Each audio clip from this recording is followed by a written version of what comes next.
what's up? Welcome to Drinkin with the Jenkins. I'm your host, Delbert Jenkins. I was supposed to be joined with my co-host Butt Jenkins today, but I guess he's not going to show up. So we got that going for us.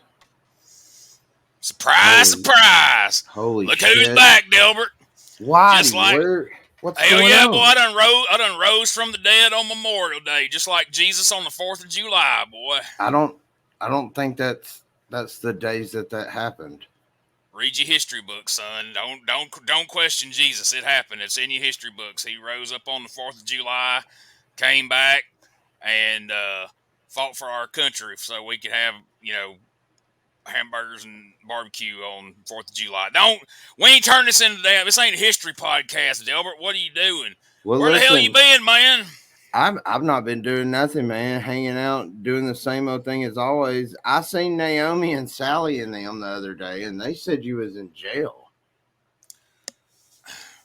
Well, yeah, I was in jail, but man, we're recording this on Sunday morning. I was trying to be dramatic, okay? Oh, it's a word. Trying to make a dramatic return, okay? Kayfabe, Delbert.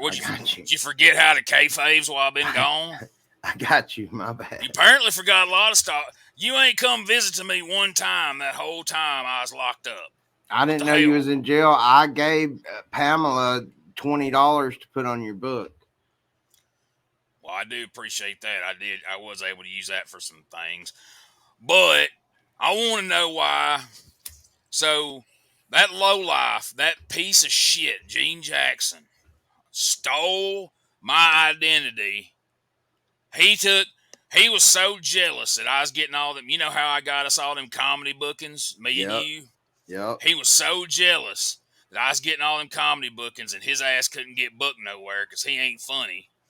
He was so jealous that he helped get me set up to get me put off in prison. And you know who else was involved, don't you? I think I know. Because Gene Jackson can't afford to do nothing on his own. He's broke as hell. So he got together with that. I ain't going to say his name because damn it, I won't end up in jail again. But he got together with that daggum wrestling promoter up there in Memphis.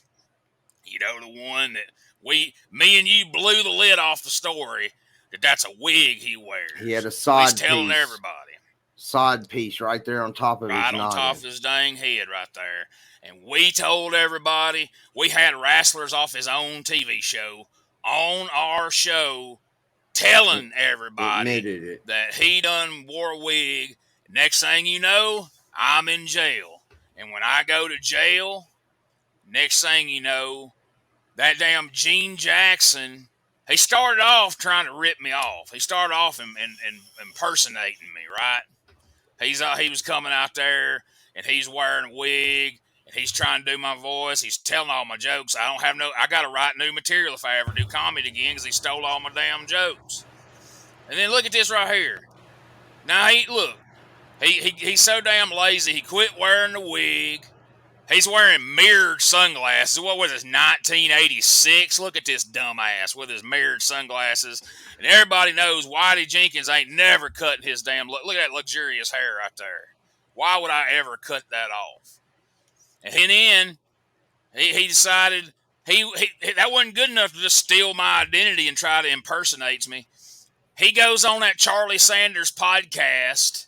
That what is it? The positive podcast or whatever that bullshit is. Somebody showed me in the joint. Twink Hour with Charlie Sanders. Yeah. He tried to say that I ain't real, that I was some character that he made up. And he said that I didn't exist and that I was just some character that he made up to make fun of wrestling promoters. And I ain't real. Well, here I am. I'm in front of you right now. Delbert, you're my goddamn cousin. I think you can attest that I'm real. I know. Am I not?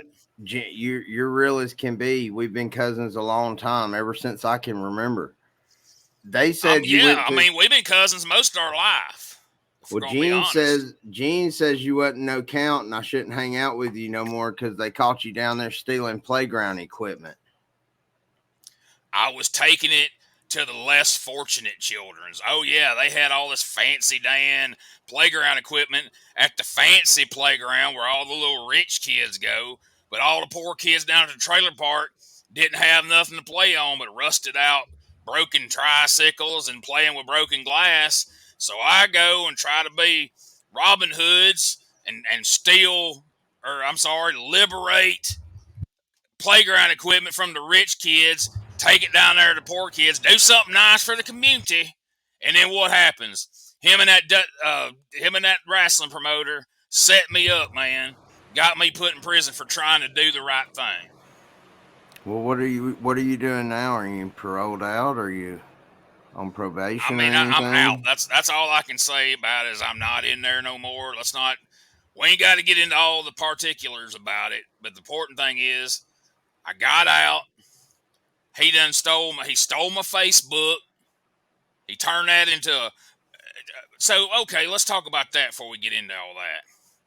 So he steals my identity, and then he goes on that Charlie Sanders podcast and tries to say I'm made up, that I ain't even a real person.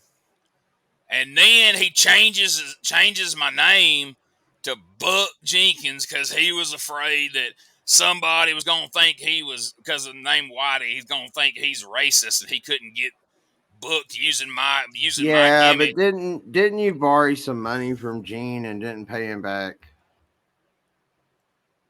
Nobody pays money back. What is he, the bank? What does he think he's Title Max? You don't. I mean, you loan somebody money, you know you ain't getting it back. Has anybody ever paid you money back that you gave them? Well, no.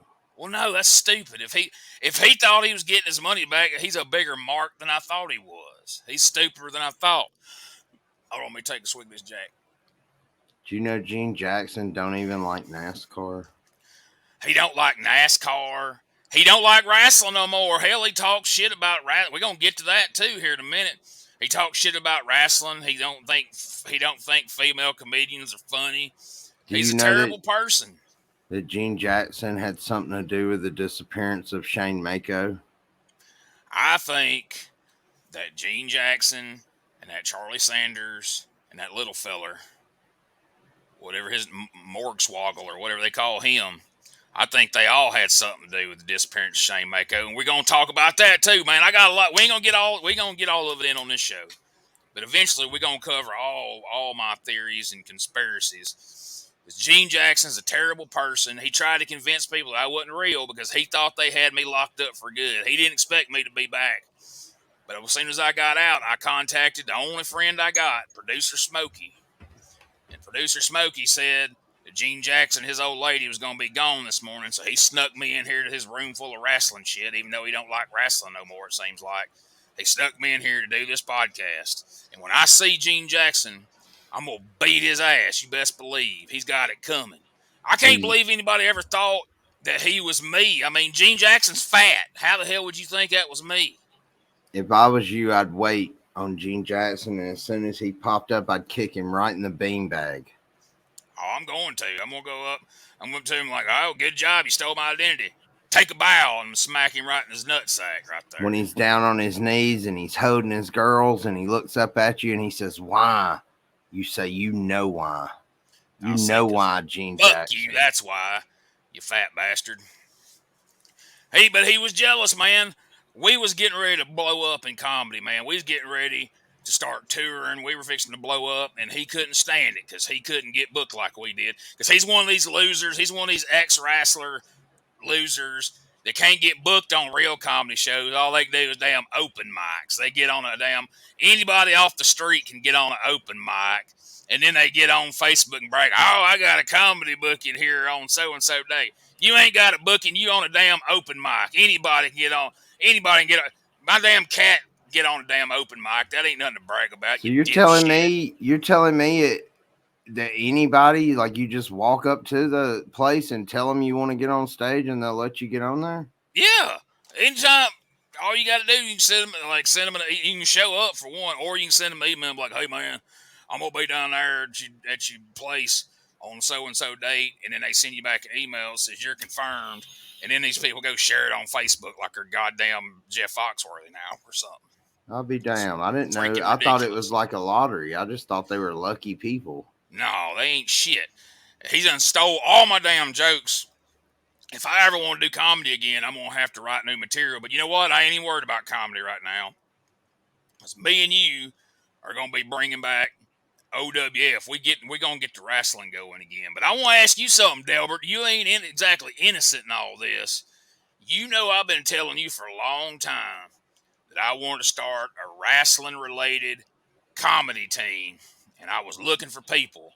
And all of a sudden, when I go away to jail, you and that Gene Jackson, Buck Jenkins, whatever he's calling himself today, y'all team up with, I seen y'all got some kind of pod, what are y'all calling yourself, the Curtain Jerker comedy or some shit, and it's you and Goldberg, and then y'all got some little kid, looks like Darby Adams, he's even got the damn Sting head in his closet where he does his podcast, and y'all are stole my idea and doing comedy with it. How dare you? First of all, he doesn't look anything like Darby Allin. Well, he's got that Sting mask and he's skinny. Second of all, you were gone. I didn't know what to do. Gene come to me and Buck come pick me up and took me to the show and then gave me some money. You told me those were free shows that we were donating time to the community. They were to you. I was the one that put in all the work for them shows, man. That's hard work putting on a comedy show. You don't know what all was involved in that. And every time I asked Buck, I was like, what's going on? Where's Whitey? Where's Whitey? He was always like, he'll probably be here in a little bit. And then he was like, oh, look, I guess Whitey's not showing up again. So now you acting like you didn't know I was in jail, but then a few minutes ago you said you put $20. Oh, I didn't find out you was in jail till a week or two ago. You know you too goddamn high to be trying to keep straight with lies. And I did. I invented lying. I did wonder about you though. Or did I invent lying? You don't know. I might be lying. Boom, right there. You can't tell. I'm a master at it. Matter of fact, while I was locked up, I was doing something constructive. I done got my GED while I was in there. What the hell is a GED? Good enough degree is what that stands for, I believe. It's what my cellmate told me. So I'm gonna get me a good job. We're gonna start the wrestling back. I ain't gonna hold a grudge. I mean, yeah, you kind of hung me out to dry. So I guess you think you're a real Bachelor of Science now or something. I mean, I ain't gonna be no scientist. I mean, I might make a little, every now and then. That don't make me a scientist, but yeah, I am single, so I am a bachelor. So you're half right. All right. Well, what are we gonna do?